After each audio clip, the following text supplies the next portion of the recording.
Dear listeners, we are at your service. The common people are those who are lost in eating, sleeping, anger, and lust.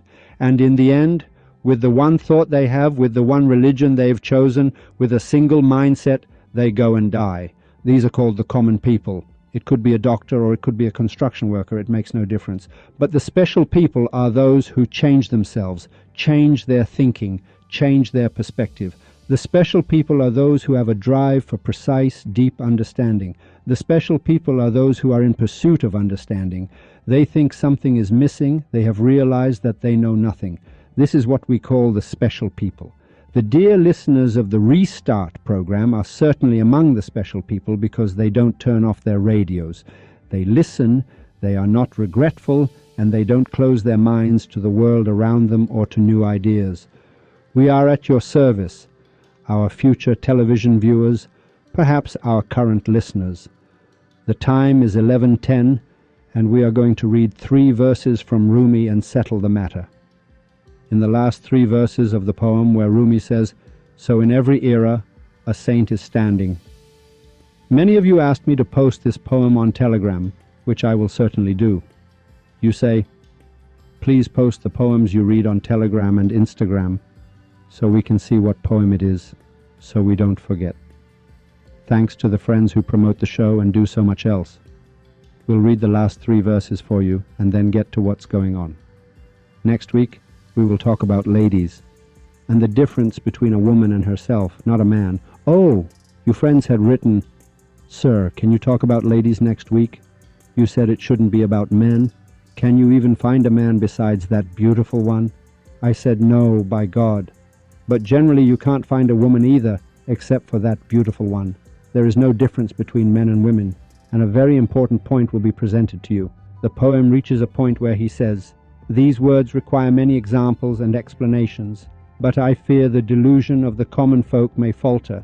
He's saying if I were to explain these things, the delusion of the common folk, just as I initially distinguished between the common and the special means the common folk, these 99% of the people on planet Earth. Why delusion?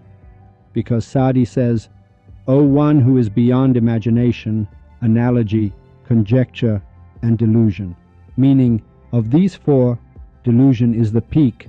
Delusion is considered more important than analogy in this line of thought. He says, "I'm afraid this delusion will fall apart." Mr. Hosseini, excuse me, your point. You mean Hawking is in a state of delusion right now.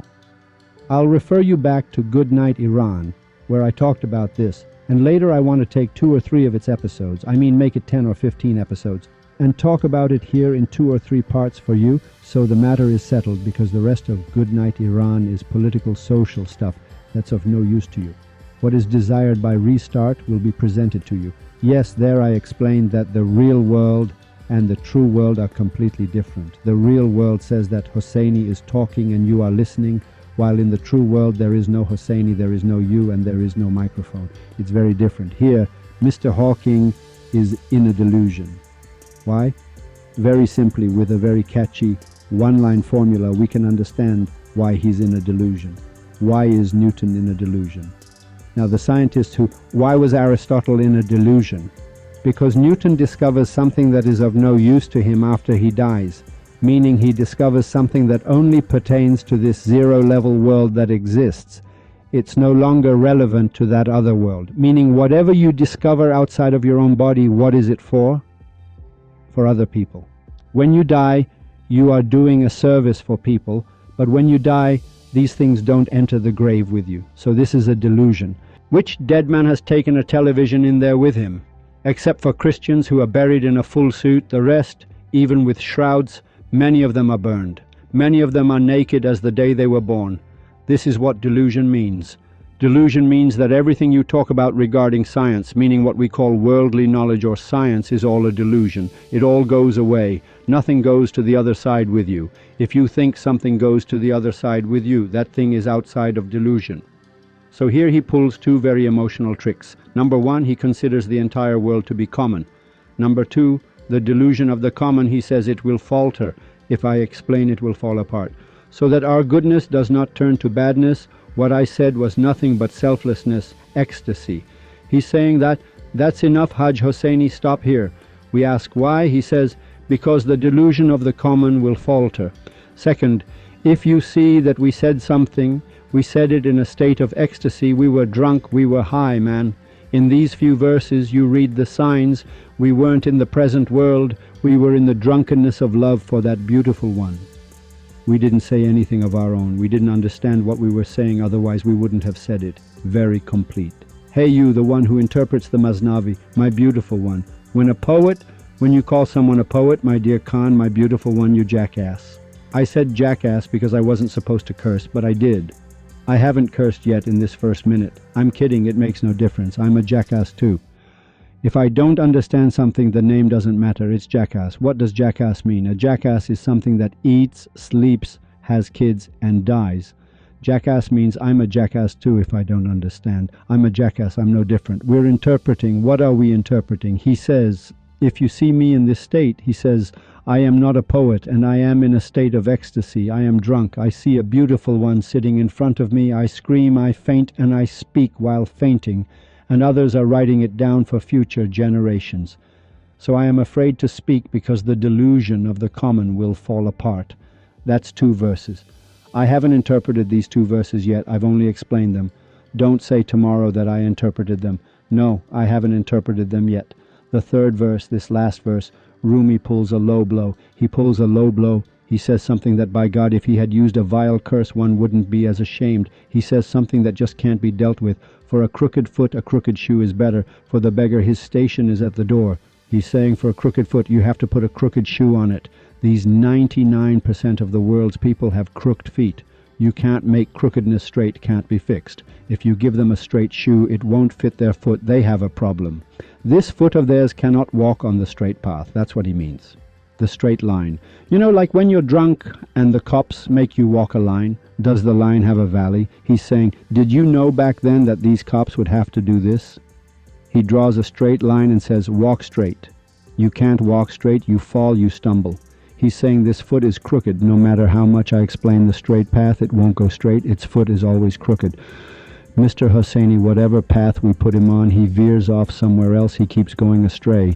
He can't stay on the straight path. He can't understand the straight path because we have to make a crooked shoe for this crooked foot. For a crooked foot, a crooked shoe is better. For the beggar, his station is at the door. Here means station, position. It means the proper place for that person. He's saying it's better for the beggar's station to be at the door. The beggar has no right to come inside. In the last verse, he pulls back a curtain that makes you sad, and you wish this verse would continue, but unfortunately, he closes it right there. He's saying the entire population of the planet Earth is behind the door. Which door? Which door is Rumi really talking about that all the people of the world remain behind? Today, we have to explain this door a little, meaning, let's see what a perfect man contains. What door is it that is closed? First, let's go to the religious law. In a sense, as I've explained before, is like the shell of a walnut. Everyone in the world, in any religion, has a religious law. What does that mean? It means if you gather all the mullahs together, all the rabbis together, all the priests together, the magi and everyone, and put them in one category, I'm arranging them. They call it, but I'm not arranging them. Rumi says I'm arranging a category called religious law. These people are all within religious law. They have a minimum and a maximum. Its minimum is my common people, which is our end. The maximum is level 1. A perfect man exactly. I'll explain the steps to becoming a perfect man for the dear listener. Step 1. Religious law. It has a minimum, which is all the people on earth. It has a maximum within that same level of religious law, which they call the people of wisdom, meaning Mula Sadra, meaning Aristotle, meaning scientists who think, meaning they've activated their imagination. This becomes the first category. The perfect man has complete command over this. What does that mean? It means all the correct words of the Muslim sources of emulation who have the 5 conditions, meaning they are obedient to the Master's command, guardians of their souls, meaning good people. He's not talking about mullahs at all. Religious law means the ascetic and devout of the Muslims, the ascetic and devout of the Christians, the ascetic and devout of the Jews. This is in level 1. Do you understand what this means? It means it's a door that has no door. Religious law is entered without a door. That's why anyone can pray, anyone can go to church, you can do anything. All the scientists are explained this way by Rumi, Hafez, and other mystics and Sufis. Everyone is in religious law. even their scientists. To enter from religious law, there is a door. When you open the door, it becomes the path, meaning the nut meat. If you look at this walnut, it has a shell. Inside this shell is a kernel. That walnut kernel is called Tariqat. This one has a door. He points it out here saying, for the beggar, his station is at the door. The beggar must sit behind the door. He has no right to come inside. From level 2, which I'm about to explain, the story of restart begins, meaning the restart program starts from level 2.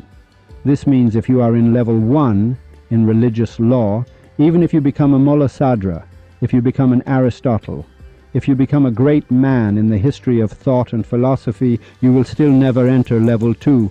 That's why when I cursed, I said, are you Mr. So-and-so a Gnostic who knows God? You're in Mashhad, and I ask how far is it to Mashhad? You say the sign says 400, I'm near Kerman, now after that is Mashhad. I say, well, you idiot. Your path is completely wrong. Level 2, Tariqat. Who's in it? Tariqat refers to someone who has found the perfect man. He has been given orders from the perfect man, and that's when it begins. Tariqat means the nut meat. Can the nut meat form if it's not connected to the tree? Absolutely not. But you can find the nutshell even in your house, meaning this nutshell must be connected to the tree for the meat to form inside it, meaning until the moment Tariqat begins, connection to the tree, connection to the perfect man is the first condition. Otherwise a proper walnut won't form, it won't become beautiful. Tariqat. Who's in it? All those who have found the perfect man and have entered level 2 of the mystical movement. If you put all of them in a bowl, they become the people of the path. The perfect man contains all of this. So what happened? Let's review. All of philosophy and grammar and conjugation and zaraba, zarabu, and the entire Torah and Gospel and Quran that you speak of, and everything you call religious law, this is the nutshell. The perfect man must be aware of it, meaning this religious law must be within him. Religious law is one of the arms, one of the fingers. This must be there. So the perfect man must completely understand religious law. 2. Tariqat. This refers to people who have entered. They come, the leveling is set, the level comes into it, it connects to the tree of the perfect man, fully aware of Tariqat, the truth. What is Haqiqat truth? Sir, use that tree, that walnut example.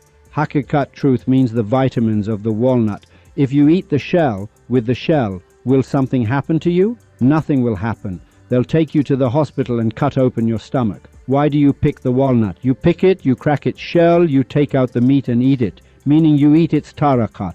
When you walk correctly on this path of Tariqat, the vitamins of this tree, this walnut, its vitamins become part of your body. What do they call it? Haqiqat. What does Haqiqat mean? It means you understand the truth of the matter, you understand the vitamin. This is now transforming from one state of being to another, meaning some actions and reactions occur in the body, and this stupid walnut that could have been food for cows and donkeys, this nut meat has entered a human body, has gotten closer to a perfect man, meaning you give it humanity, meaning a vitamin is created for it that when you eat it, it causes you to think and contemplate. If you don't eat this walnut, you'll die of hunger.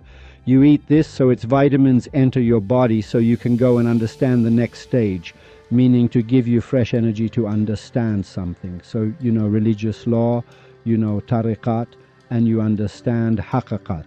All the religious people, when they argue, or the philosophers, Aristotle thinks a perfect man is someone who has reached Haqiqat. Today another secret will be revealed, and it will be revealed in such a way that the delusion of Hosseini, who is common, and you, who are special, do not collide.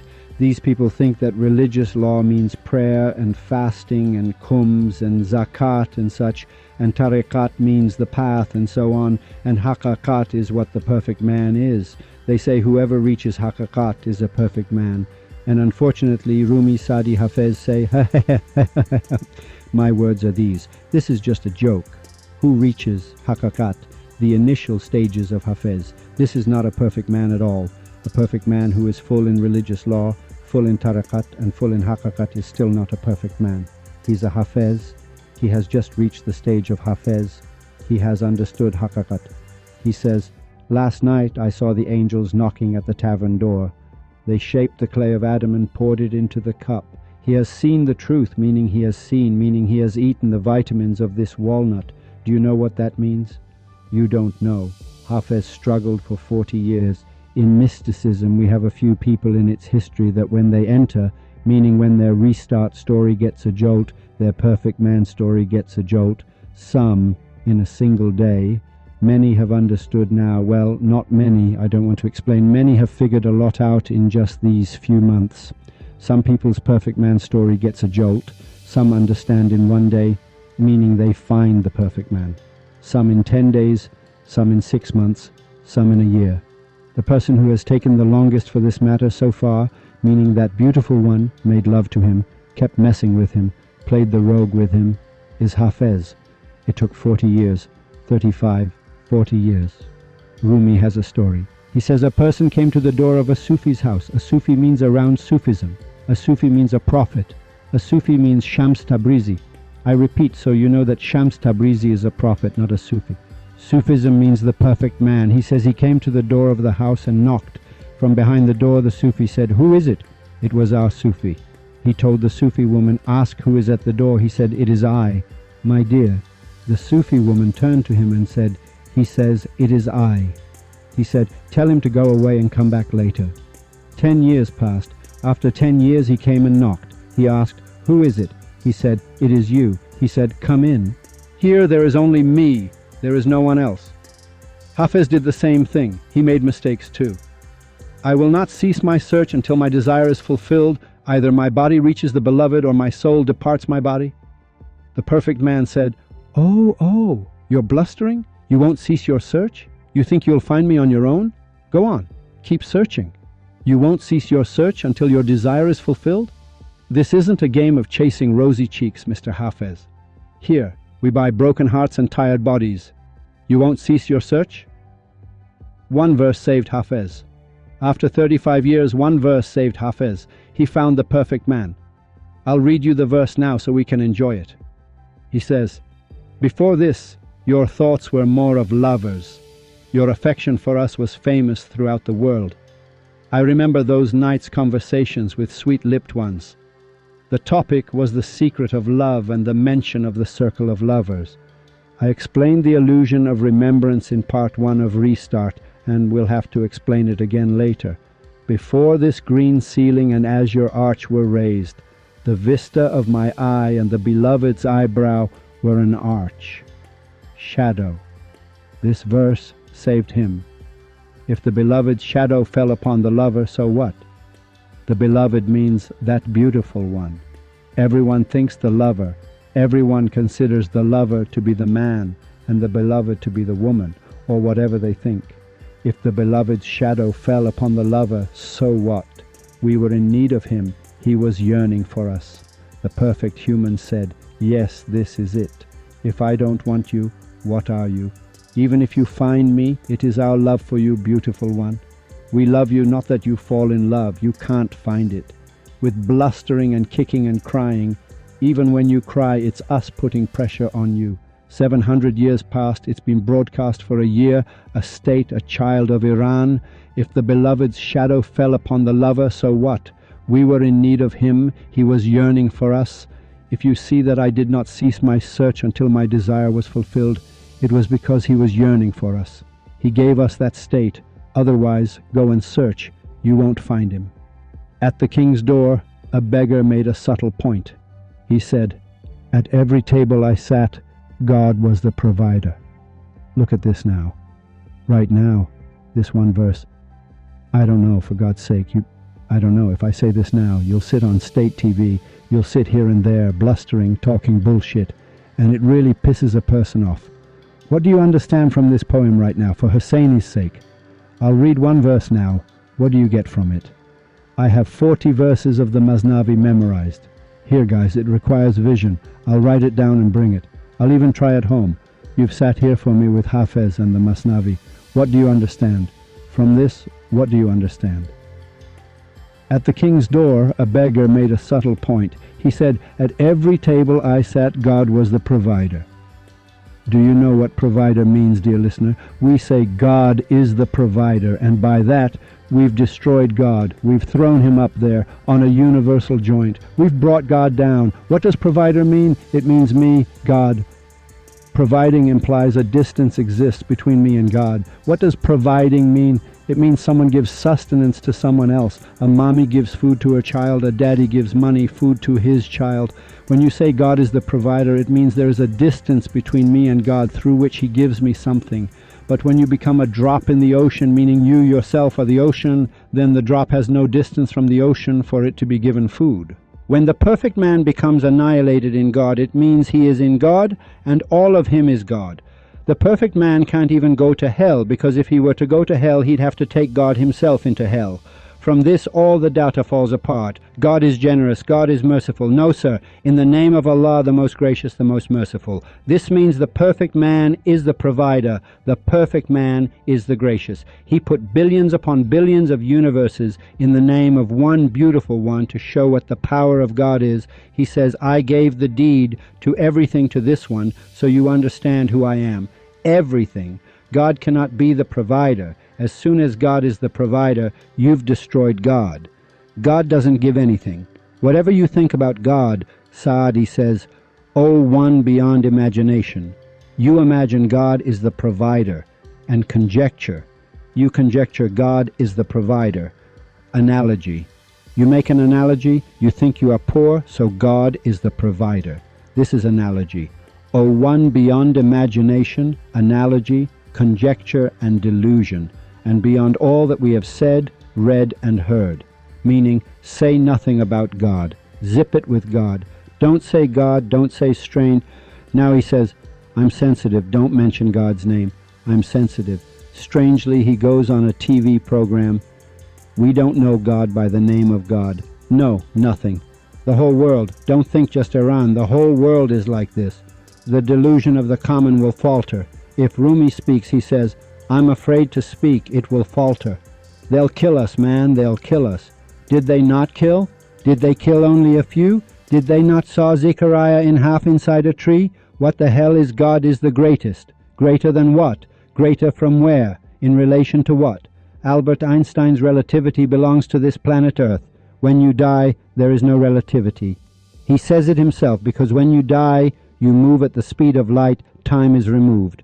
When was time created? When Satan asked God, I'm giving this as an example, it's a story so you understand. When did it begin? He asked God, give me a respite so I can screw with humanity's head. Respite means time. Time began. Why doesn't Satan want respite for himself? Because Satan can't ask for respite. Man had to be created. Satan had to enter him, and time was created. He knows nothing. At the king's door, a beggar made a subtle point. He said, at every table I sat, God was the provider. This is a very important point. This is about Shah Ni'matullah Wali. It tells the story of Shah Ni'matullah Wali. Those who, with a glance, turn dust into gold, might they cast a corner of their eye upon us. Was it in vain? That is what it's saying. What are you going to interpret? It tells the story of Shah Ni'matullah Wali, that whenever he went to eat, wherever it was, a minister would invite him, a representative would invite him, he would eat, and at the end of the meal, he would turn to the minister's guest and say, okay, excuse me, the food was a bit short, and this was our provision that we gave to you, enjoy. The minister would say, I threw the party, I invited. He would say, it was halal for you to eat the food, enjoy. You are eating our food, enjoy. We are the providers, you are eating our provision. They reported this to the king, who was Amir Timur at the time, this Mr. Timur Lang, that, sir, you who respect him so much, because in his last 50 years he had turned to weeping after having killed so many people. He had wrecked fathers. You who respect him so much, who went to him? The mullahs went and snitched.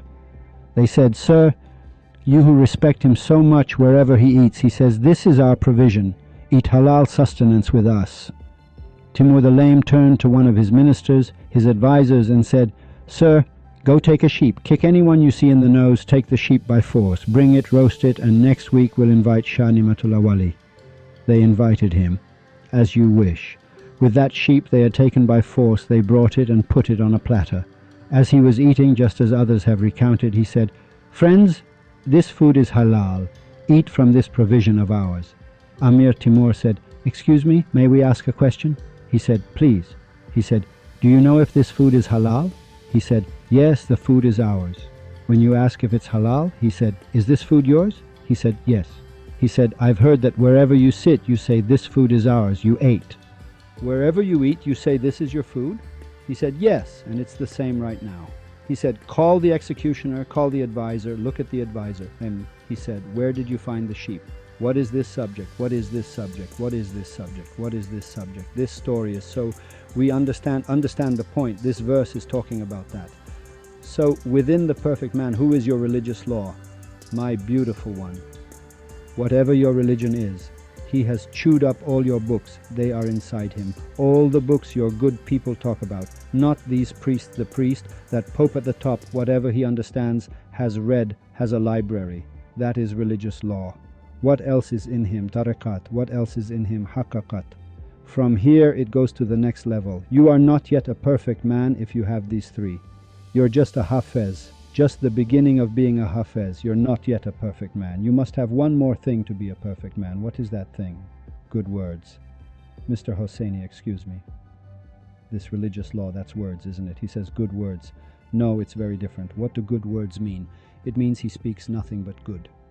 The difference between Aristotle, Socrates, the difference between Saadi and this poet who writes poems in Tehran, that one talks bullshit.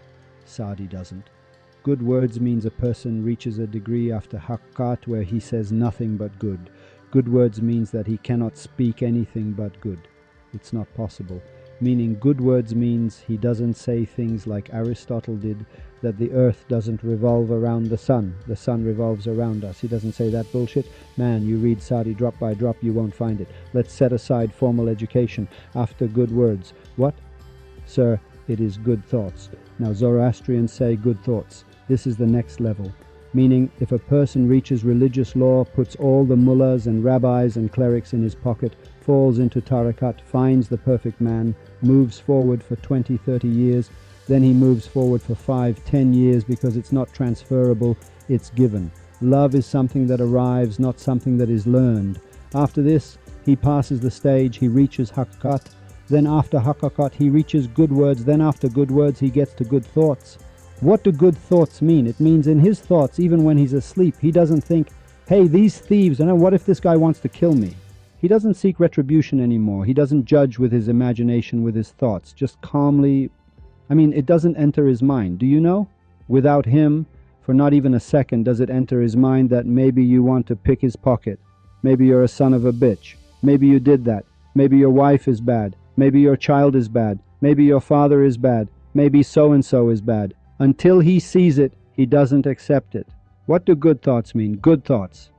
This gentleman who they curse Zoroastrians for, Zoroaster. A Zoroastrian today is just like a Muslim. Makes no difference to me. I am explaining the level of Zoroaster himself. Beautiful one, listen. I'm explaining Zoroaster's level. Good thoughts means that from the start, for not 1 second does he think a bad thought, he has no bad thought. Whether you call it thought or ideation, it's different. Not for a second, not for 1 second does this person reach a degree where he can no longer think a bad thought. That's good thoughts. For you to understand the distance, beautiful one, let me just explain this Niagara Falls so you remember all the mullahs and priests and rabbis were in that same religious law. They never came to Tariqat. They are behind the door. Rumi says this. They are behind the door. I am talking about a place that they don't even see. That place becomes good thoughts. What comes after that? After that comes good deeds. Meaning his actions are also good now. Meaning now that he doesn't think bad thoughts, you can't for a second, his deeds also become good. This becomes, I forgot, religious law. All the mullahs are in it. All the people of wisdom are in it. All the scientists are in it. All the mystics are in it. All of these are in it. So how many is that? 6 so far. Let's read from the beginning. Religious law, Tariqat, Haqiqat. This is still not a perfect man. Good words, good thoughts, good deeds. This is still not a perfect man, my dear listener. This is just Rumi. Attar traversed the 7 cities of love. This level is the level of Attar. You piece of filth who sits and writes poetry, do you know? Because you simply don't know that they played these rogue games with Hafez. One day when he was sad, he said, "Why did you give me this state so late?" He said, "Because we wanted your book to be in every home in the future, for you to be everywhere. But if you want to read the Quran, you must ablution. Sufism has put these tricks on the Quran's neck. To read it, you must have an ablution. To read Hafez, besides having to do ablution, you must also recite a Fatiha. There is no Iranian who won't recite a Fatiha for Hafez at least once in their life. Everywhere, from Hafez, and it doesn't even get solved after that, because to get a stupid fortune reading, besides having ablution, you must also recite a Fatiha. So, Mr. Hosseini, even when he reaches good deeds, he's not a perfect man. He is still not a perfect man. Meaning I have to mention one more in the level of Attar. And remember, if you take all the people of the universe and put them in religious law, see how many levels there are. The one who interprets the Masnavi doesn't understand the Masnavi. This one says he understands more than a Zoroastrian. That one says he understands more than a Muslim. That one says he understands more than a Christian. Even a drunk one, he's still in level 1, beautiful one. Meaning all the scientists are also at the level of religious law. They're just screaming and shouting in there because they've been left behind the door. Mr. Rumi says they are left behind the door. For the beggar, his station is at the door. Meaning if I don't even mention this seventh one, the person I've been talking about so far is not a perfect man. Do you really get it? Do you understand what these 7 cities of love mean? It means each one of these that I've explained is 100 parts in itself. So you understand? I'll take you into religious law. They say this one is an ascetic, this one is a devout worshipper, this one is a source of emulation, this one is a jurist, this one is a scientist, this one is a person of wisdom, this one is a professor, this one is a, what's his name, Newton, meaning the knowledge of these people. Look at these levels. The rest become the common folk, the people, which is just education. This one is a doctor, that one is so-and-so, it becomes education. This religious law, meaning this level of education, this was all in level 1. In Tariqat itself, there are 100 states. Where is the Iraqi in his Tariqat? Where is Salman? As the story goes, they asked, where is Abu Dar? That if Abu Dar in Tariqat were to understand what Salman says in Haqiqat, this is an example, he wouldn't bat an eye. This cycle has been going on for 5,000 years. It's not supposed to change. If he understood, he would kill him. What, my good sir? Do what? Less. This Tariqat has levels. Then we come to Haqiqat. That has levels too. Do you know what Haqiqat means? He doesn't understand. Albert Einstein explained the depth of light and turned all of physics upside down. This became a new truth. In religious law, it became a new perspective, a new depth, another new angle, meaning you have to go all the way to the quark. Anyway, I won't get into it. So these 6 still don't make a perfect man. What is the 7th? Gnosis.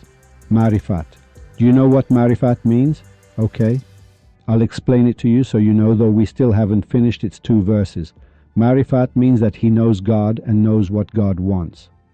To understand what Marifat means, you see an apple tree. I go up, I take the apple. A food engineer dissects the apple. A systems biologist, whatever, breaks down the apple. We go further, people come and classify the apple. They say, this has an atom, this has an electron, there is a nucleus.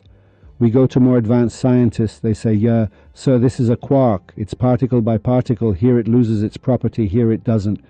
Here chemistry, then it comes to the chemistry lab, just this stuff. Then it comes to physics, just all of this. Gnosis means the perfect man knows what an apple is. Where did the apple come from? Who was the apple's mother? What was its aunt? What was its DNA? This is Marifat, meaning he knows the whole world. He knows the entire universe. He has gnosis of it. He knows what it is, meaning he has gnosis of what the depth of this story is. What does this guy understand from this? He becomes agnostic. He has gnosis of God. He has gnosis of the universe. He has gnosis of the unseen world, meaning after death he knows where to go, what he needs. Right now, for example, when one wants to go hunt a cow or a cheetah, they are professionals and need new equipment. He understands what he'll need when he goes there, meaning if you don't have a Gnostic, if you have these 6, you're just a Sadi, just a Sufi. The Sufis who are around the perfect man, the 7, 10, 15 of them, all have the first 6. Look, Mr. Mullah, look where you are. You are talking about a Sufi. You know, a Sufi, the name of stage 6, Hafez has passed it. You go on air, you can talk about Hafez, my head hurts. You know, he has Gnosis. He knows Satan completely. He also knows Satan's commands. This has now become Gnosis. I wanted to explain more because it's not over yet. This is still not the perfect man. The beginning of the perfect man means these 7 that I mentioned. In religious law, I explained the minimum. The minimum is you and me. The maximum, they say, is, for example, the people of wisdom, the philosophers. In level 7, this becomes their minimum. Well, I really dragged out the explanation in Good Night, Iran. How many minutes do I have? So we know what a Gnostic means. Okay, it's a very important point. An example. You say, Mr. Hosseini, I gave some money to a beggar. Won't I go to heaven? Why won't I go to heaven? Because you know nothing about that beggar. My beautiful one, you gave him $10. Look, this beggar has had a fight with his wife and they are getting a divorce. You give him $10, he eats with this $10, and he reconciles with his wife one day later, and it's possible if you give him $500, he might never see his wife again. And then, do you know what happens if this woman leaves her husband? This husband and wife were supposed to, now that they are married, even though they're beggars, they got divorced, they are supposed to get married again, have a child. This child of theirs is supposed to become the president of Ethiopia, is supposed to save 500,000 people from certain death. And you, with this money you gave, caused him not to go back to his wife. This is why when they say you must listen to Good Night Iran, this is why. I told a story. I said a Gnostic was walking, and there was a person sitting in a car, a driver, who claimed he understood things well. Suddenly he slammed on the brakes, got out, then got back in. The Gnostic asked, well, where to? What did you do? He said, sir, I went and moved a turtle that was in the middle of the road. He said, you ate shit doing such a thing. He said, my dear, sir, I did a good deed. I'm going and giving money to churches, and I do good deeds. I'm serving people. I'm serving. In Restart, I'm going to explain what a good deed even is. He said, I did a good deed so it wouldn't get killed. He said, you were very wrong. You are very ignorant. The number of turtles was one too many. That turtle was supposed to go under a car and die, so someone in Italy could get their head fixed. How do you know how many million pieces of cloud rise from the oceans every day, and how many million pieces fall? He said, yes, excuse me, you're right. So you're saying 500 people died because of what I did? He said, yes. The driver slammed on the brakes. He asked, what are you doing? He said, I'm going to put it back in its place to save the 500. He said, what are you trying to do? Have you given up? He repeated this dialogue. He said, what do you mean, sir? Excuse me, I want to put it back in its place so that... He said, no, just now when you were too many, we killed one in France, a turtle, to make the number right. Now if you go put it back, another turtle will be added, and now 27,000 people are going to die in a flood in Italy. He said, sir, if we pick it up, you curse us. If we put it down, you curse us. What should we do? He said, don't meddle, man, don't meddle. How can you go and give money to some place, to some person, someone you don't know? Money that a perfect man doesn't know where to spend. How do you know the monsters that I explained in Good Night Iran, Annabelle, and those things, which are different topics now? This is a very important point. You think you're doing a good deed, you're doing a lot. Now in 50 years, 30 years, DNA will change, meaning scientists can change DNA, for example, and make everyone good people. So it's solved, Mr. String Theorist. Don't put yourself in distress. The DNAs will change. Everyone will become good. No, not everyone will become good. Why? Because the Muslims will gather again, and they will set up their children and their DNAs in such a way that they wake up in the morning to pray, pray at noon, pray at night, give khums, give zakat, fast. They will do these things, and in the end they will produce 557,000 Ibn Muljams. Think about it. 7 billion won't help. DNA belongs to this planet Earth. It doesn't belong to that other world. It doesn't belong to the unseen world for you to talk about. Even if DNA changes, look, if your science progresses so much that it changes DNA, changes the system, everyone becomes tall, with arched eyebrows, black eyes, intelligent, you will still produce 7,000 Judases, meaning 7 billion Christs will produce Judases. Why? Because whoever goes to the synagogue with the idea of doing good deeds, for example, have you seen what a satanic priest looks like? Do you have gnosis of him? Do you know what you have to do to not be fooled by Satan? Marifat means you have to see, do you know all of Satan's weapons? You don't. The name of a perfect man comes up. Mr. Hosseini, I heard of a perfect man. For example, he was an old man in such and such place 900 years ago. If you blow on him, he'd fall over dead. Yes, if you blow on him, he falls. If you blow on him, he falls. Many things fall. If you blow on him, it's a problem. He falls, but if he blows, the matter is different. Thanks for listening to this program. Tomorrow, since we just did these 2 verses of Mr. Rumi, we still have 3 or 4 more. All those examples, very briefly, as I want to finish the point, I'll explain very briefly. After Marifat, you reach renunciation, single-mindedness, renunciation itself. After that, you reach seclusion, contentment, meaning even some perfect men have this renunciation, then contentment and silence and completely. Really, when you reach Tariqat, the whole point is for you to reach Tariqat, nothing. With the permission of the perfect man, use that same prayer. You don't need to. Because for you and me, being the same devout Muslim worshipper and ascetic is enough. There is no need to go into Tariqat and the next issue. The distance is much greater than these words for you to mumble anything at all about the perfect man and Sufism and the people of Sufism and mysticism. Until next week, when we are supposed to talk about ladies, I've already said this. Just for me now, because of these 2 verses, these words require many examples and explanations, but I fear the delusion of the common folk may falter, so that our goodness does not turn to badness. What I said was nothing but selflessness, ecstasy. For a crooked foot, a crooked shoe is better. You must pay attention. For the beggar, his station is at the door. It's better to be right here behind the door paying attention than to enter a domain where you meddle, interfere, and understand nothing about it. Next week, episode 29, the ladies should pay attention. Farewell.